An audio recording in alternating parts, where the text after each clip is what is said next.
Good morning and happy Sabbath. Just give me 2 seconds while I get this connected because I have some photos for us. My name's Shalia or Shelly. Some may not know, but we used to come to this church, I think 4.5, 5 years ago-ish. It was around about when we left. So this was actually the church that I grew up in. But I have some stories to share with you today. So, I've gone to Vanuatu on mission trips twice now. The first time I went was in 2022. We went for 10 days and there was almost 50 people. Sorry, I'm going to put a timer on so I don't go completely over. Okay.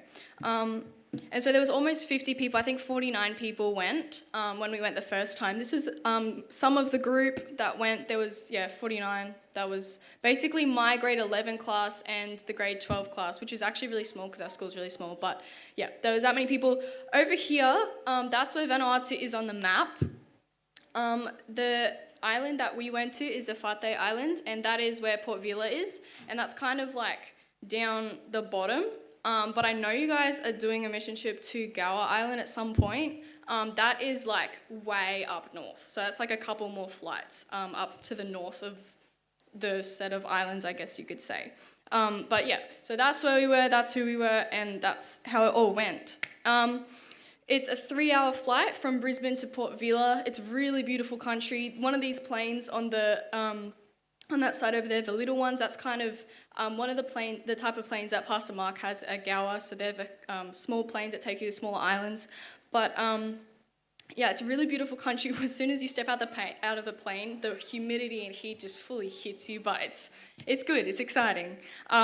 So this was where we stayed. On the left here is the Epauto Church where we stayed. That's where we worshipped with the locals there. It's a short drive from the airport, and when we were there for 10 days, and our pastor Boris, he led a series of meetings there every night for the locals and for us. We sang songs with them. Their music is so beautiful there. I guess you guys probably know they are able to break out in harmonies with in any song. It's actually so beautiful. And it was really nice just mingling with them and getting to know them really well. Their church times was shocking to us. They start at 8 a.m. and they're there the entire day till sunset. We were whoa, but it's actually so good. The Sabbath school went for so long, but we didn't really understand much of the language, but it was cool still. It was really nice just to be mingling with other people from different cultures who were like-minded pretty much. On the right, up the top and down the bottom, that's where we stayed. We stayed in this huge big auditorium at the school, at Epauto School. Behind, on the top photo, you can see some black plastic on the very far side. That is where we slept, and on the bottom, that's what it looked like inside the black plastic, except all the walls are it's only walled on the two ends, and so either side is open. So we were sleeping pretty much in the open. The girls were scared that the dogs are going to come get them, but they're safe, it's okay. So that's kind of what our living arrangements kind of looked like.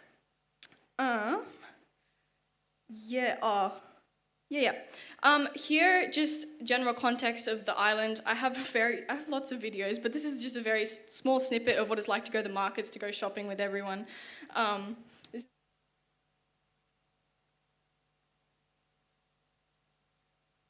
In the markets, getting some veggies and fruit.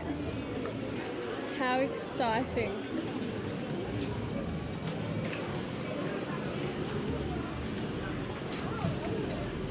Oh my goodness, they're crabs on a stick. They're moving crabs on a stick. They're literally crabs. Well, I'm literally shocked.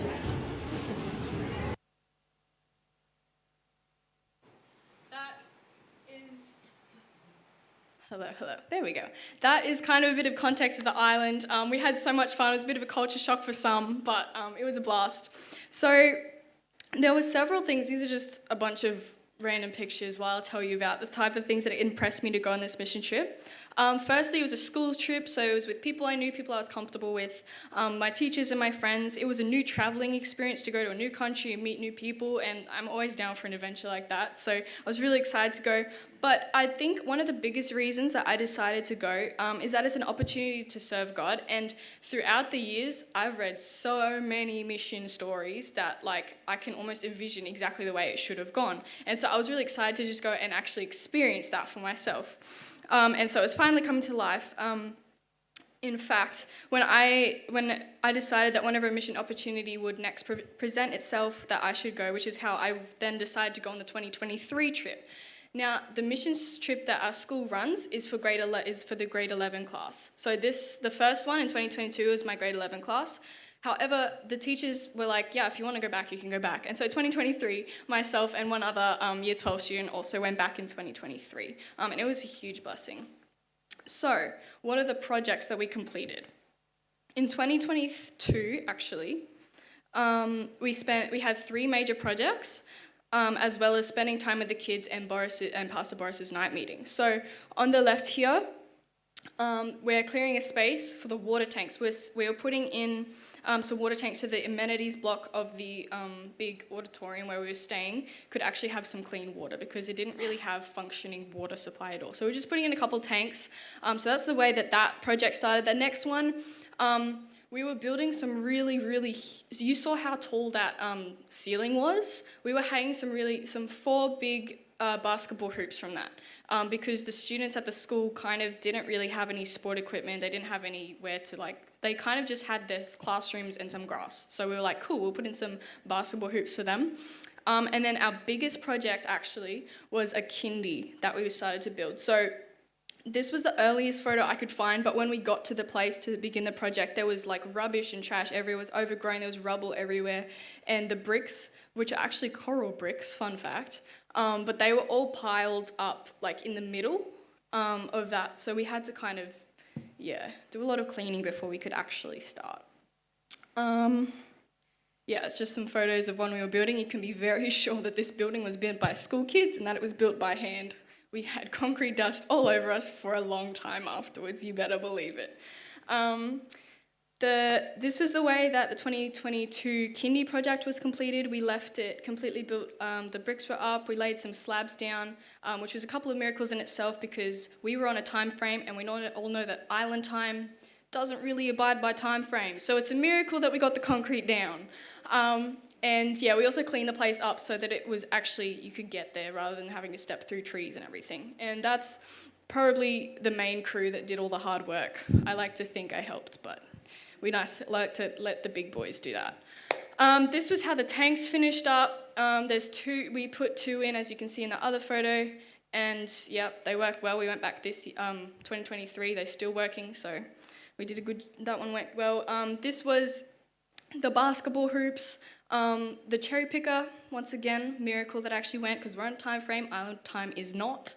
And it also cost a lot, but they were able to bring it down a little bit because we were helping out. And so then on the other side, you can see that we had 4 of them. And actually, fun fact about those, there was some big cyclones, which I'll tell you about in a second, but these big cyclones actually ruined the big city. Port Vila is hardly a city by our standards, but the big city basketball auditorium got completely ruined in the cyclones, and so every single comp or every single game that is held is now held at the rings that we built, and so that's pretty cool that they're able to be used really well. So in between 2022 and 2023, Vanuatu was hit with 3 cyclones. This one on this side, there was 2 at once, which devastated it pretty bad. Port Vila was hit pretty bad in those. But Cyclone Lola, it kind of went around. We still got the rain and craziness, but it wasn't really devastated as bad. And so this meant that due to the cyclones, the kindy class that was supposed to move into the kindy that we built was unable to move in because there was a couple last minute things they had to finish the building so they could move in, but they couldn't do it because all of their effort and time and money was put into fixing cyclone damage pretty much. And so 2023 we went back, and it was a way smaller group. There was only about 25, 29-ish this time. And so we basically just finished off the project that we did in 2022. So all of this here there was so much rubble and so much like concrete pieces and stuff, and we peeled some of like rotten vinyl tiles off the floor, and it was like trees and branches and everything. So we cleaned up, spent like a whole day cleaning that up actually. And then we got to actually start our proper project, which was literally just painting. But when I tell you painting coral bricks actually takes a lot longer than you would expect. The bricks just seem to like eat the paint. And so it took many, many coats. We did a couple undercoats and then we painted it really nicely. On the outside, we did some murals and stuff. Since it was going to be a kindy classroom, we thought it would make sense to make it kind of kid-friendly pretty much.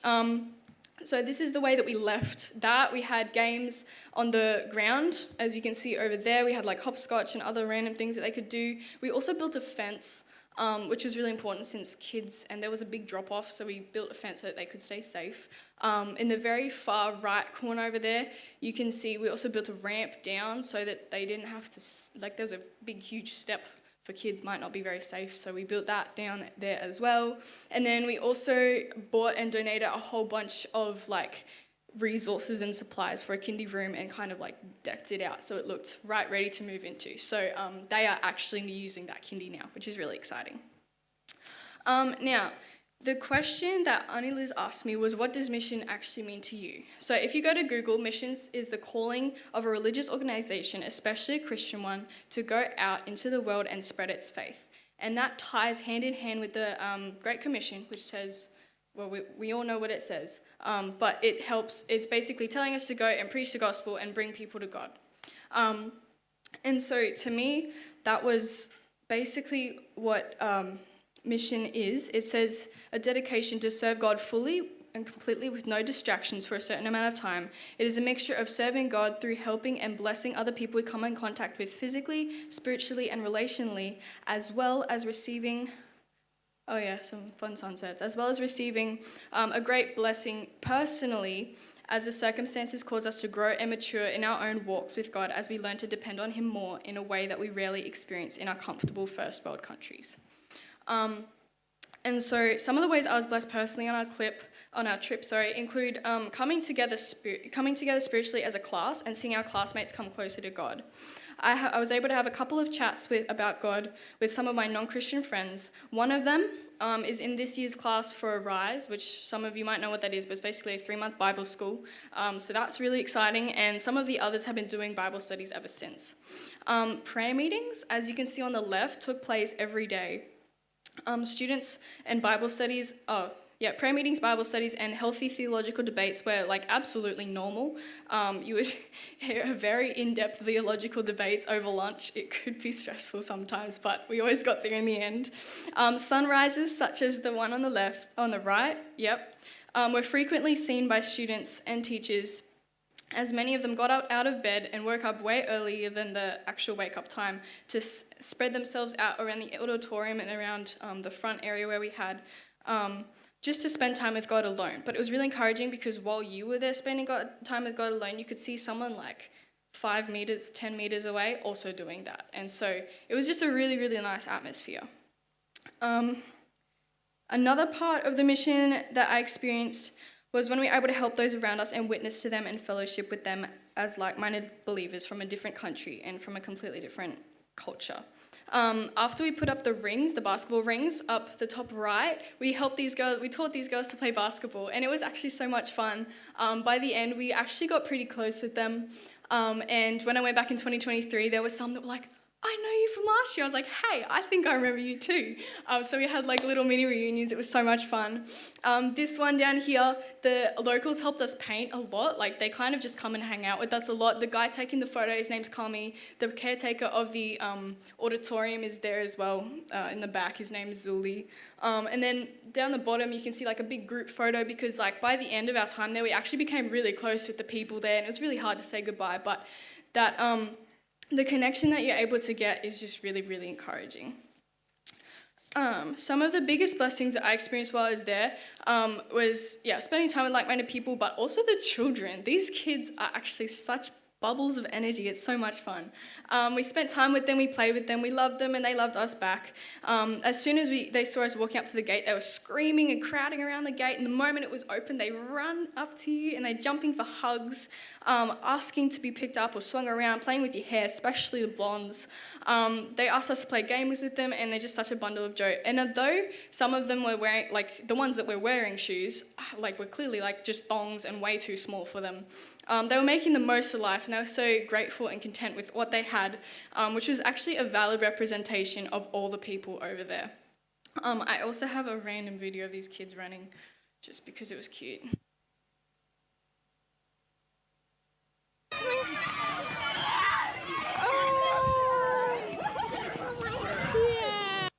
Yeah, so I have like tons and tons and tons of footage of just kids, because we had so much fun playing with them. I gave them I gave them one of them my GoPro, and so it's like from their perspective, so it's like, yeah, anyways, it's a really cool video as well. So if you want to see it, I have it later. There's also an incredible spiritual blessing of doing mission work, and it's almost like God sends you an awesome extra portion of the Holy Spirit when you're doing his work, helping you to discern and understand and grow more rapidly than when we're focusing on our own to-do list. One night, on the 2023 trip, we're having worship with our group, and then there were some ladies that were there, so we invited them to come join us. And then afterwards, one of them came up to me and she's like, I remember you from last year. And after she explained who she was, I actually did remember her as well. But then she also remembered the other Year 12 student who was with me. And so she's like, oh, guys, we're having like this prayer group every night this week. It's like our prayer week. You guys should come. And so we're like, okay, cool. And so the next night we walked down to the place at the right time, and as soon as you step in, the atmosphere is incredibly just sacred and reverent. And it's got to be like one of the highlights for me, because it was one of the best prayer meeting I've ever been to, for sure. They started with singing. And when you go there, the way that they like launch out into songs is actually really cool. Like often they don't actually have any music to back them, but they're actually really talented, so that's fine. But they like name the song, and then one person will sing the first line, and then they go 2, 3, and then everyone will start singing. Like, it's actually kind of cool. But yeah, so we did some singing, and it was really nice because although they were singing Bislama, we were singing English, it was the same song, and so we're still able to bond over that thing. And then someone got up to speak. We can't understand Bislama, but we actually were able to make out the story, which was really cool because we were listening really closely. And then the pastor was kind enough to make his takeaway points in English. So we did get something from the sermon, but the atmosphere to me was actually just really reverent. And so I didn't even need to understand what it was to like get something out of it. And then we did some singing at the end again, and then to close, like they said a prayer to close, and that was the end of the sermon, the end of the program. But the way they do it over there is not just at a night meeting, but also like after church, they will just automatically just get in groups of where they are. They'll just get in groups and they'll just pray for like however long they need to, however much is on their heart, they will just pray for it. And so that was really encouraging, and myself and a couple of others actually went back to our church and we started helping, encouraging people to do that, and our church is starting to do that a little bit, which is really cool. So I encourage you guys, like if anyone wants to stand up and take the initiative, like definitely do that after church. As soon as like sermon's done, you have a little bit of time, just get together and pray together because things happen. Yeah, so that is it from me because we've run out of time, but I can talk plenty more. So if you would like to, come and ask. But to pull it all together, I'd just like to remind you that if you have an opportunity to serve for God, or if he puts you in a circumstance where something just pops up and you might be able to actually take the opportunity and go serve him, whether it's locally, especially internationally, it makes it heaps just as fun, but a new experience is really good as well. I invite you to just take the risk and just like go and do it and take the sacrifice, because God will bless you far more than you'll ever imagine. And so whenever it's presented to you, I encourage you to absolutely respond to that. To finish, it's more blessed to give than to receive. And through giving, we actually receive the most wonderful gift of some kind of unexplainable happiness and fulfillment that you will never find anywhere else. Yeah, so that's it from me. Thank you so much for listening.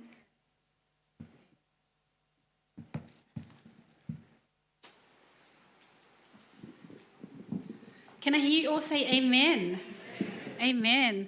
Shalia, we just want to say that we love your